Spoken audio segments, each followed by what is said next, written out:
Welcome back to Operation Thunderclap for turn 9 for the Italians, and it's July of 1940.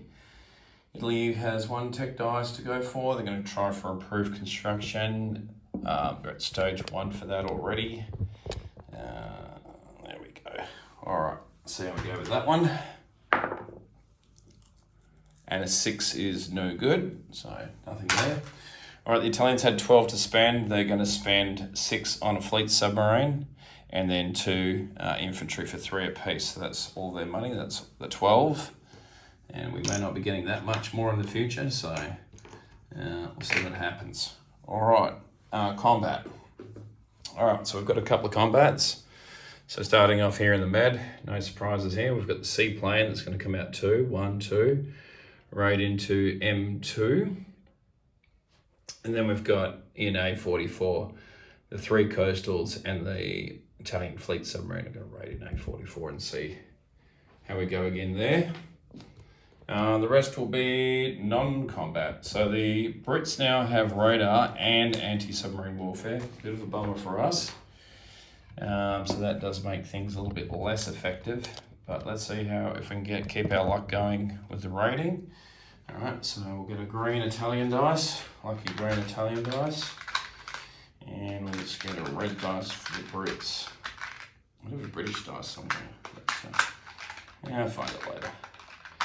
Alright, so the green is and I need a D12, so 2 or less and they get sunk. So let's start with let's just start with the,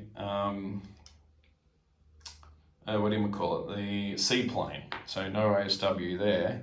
So we have radar, so we get a +1 for that. And he's got radar, so that'll should be just evens for this one, for the seaplane. So that's a 1 to a 4, so that's nothing. So, all right, so the seaplane will just fly back to Rome. And then we've got, A44. So let's start with the coastals first. So I need a D12 as well. So first coastal sub. So we get a 6. I've used a Japanese dice. 6 to a 1. So that's 5, and then the 12 misses. So the coastal sub will be at +1 because we've got radar, they've got radar. So essentially that's just going to be +1. So we're talking now 7, correction. So it's going to just be 6 plus, so yeah, so we've got the +1. So the coastal sub is +1 anyway, so it's just going to be +1. So 6 damage there on the first coastal. So let me mark that.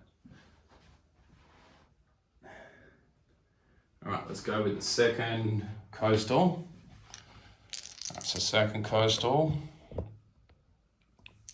And that's a 1 to a 2. So that's going to be nothing. So that's even out and no ASW on that one. So this will be the third coastal. 1 to a 2. So we are just +1 there. So that's 3 to 1. So it should be another 2 damage in there. That's the last coastal that's popped off.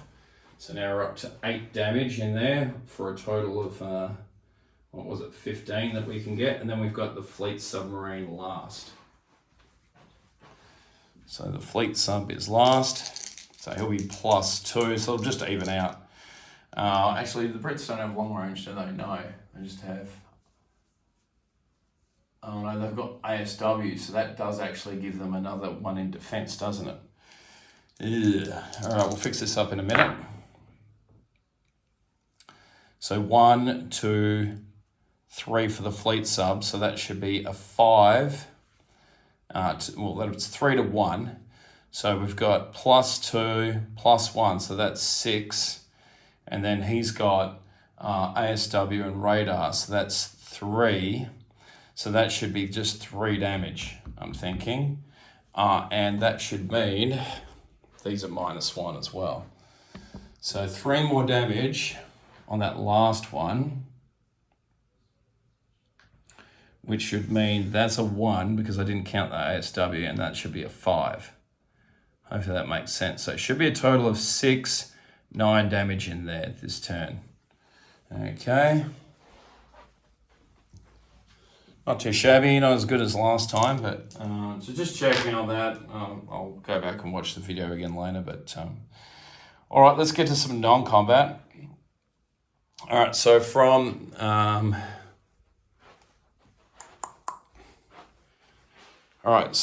Eritrea, we've got an infantry, and we've got a cavalry, and they're going to drop back into Abyssinia and hole up in there in the mountains.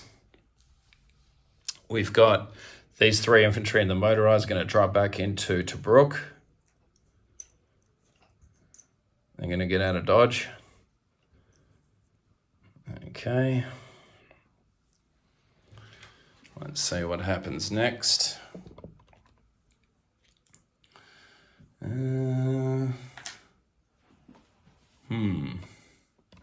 think I might want to fly this fighter out. So with a movement of 4, 1, 2, 3, 4, he should be able to make it to Tobruk. 1, 2, 3. I think it's only 3 to Tobruk.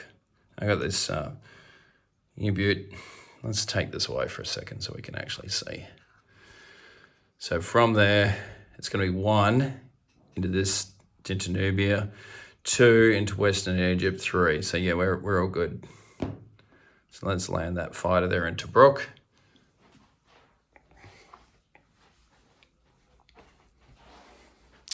Then over here in Europe, we have 3 cavalry and 1 infantry, and they're going to rail using the system to rail to Lubelski.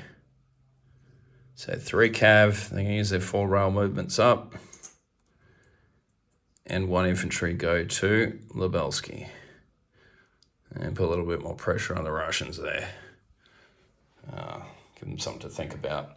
All right, let's get to placing units. We're not going to move anything else. So the fleet submarine will go down here in the shipyard in M3. And then just the 2 infantry are going to go into northern Italy. Probably no great surprises there. So quick recap. We now have 5, 6, 7 infantry in northern Italy. So 7 infantry in northern Italy, a tactical and a fighter. Rome is a fortification, seaplane, 2 infantry, militia, mountain infantry. That's Italian and a German mountain infantry as well. Sardinia has a mountain infantry. Other Italian units up here in Lubelski, we have 3 cav and 1 infantry. They're all in Lubelski. Fleet hasn't changed, so still an A44. We've got 3 coastals, 1 fleet submarine, 1 light cruiser, 1 TBD, 2 heavy cruisers, 4 destroyers, and a battleship. That's all the Italian ships. M3 will be the fleet submarine, and Tobruk, 3 infantry, militia, and a fighter. Abyssinia now has 5 infantry and a cav, and we should be pretty good. That should be it for the Italians. All right, let's look at some income. So income has gone down significantly. So taking a bit of a whack there. So we're down to $8 for next turn. Not a huge amount. All right, so that'll be the Italian turn. I'll turn it over now to Chris again for the KMT and the US turn. Thanks for watching.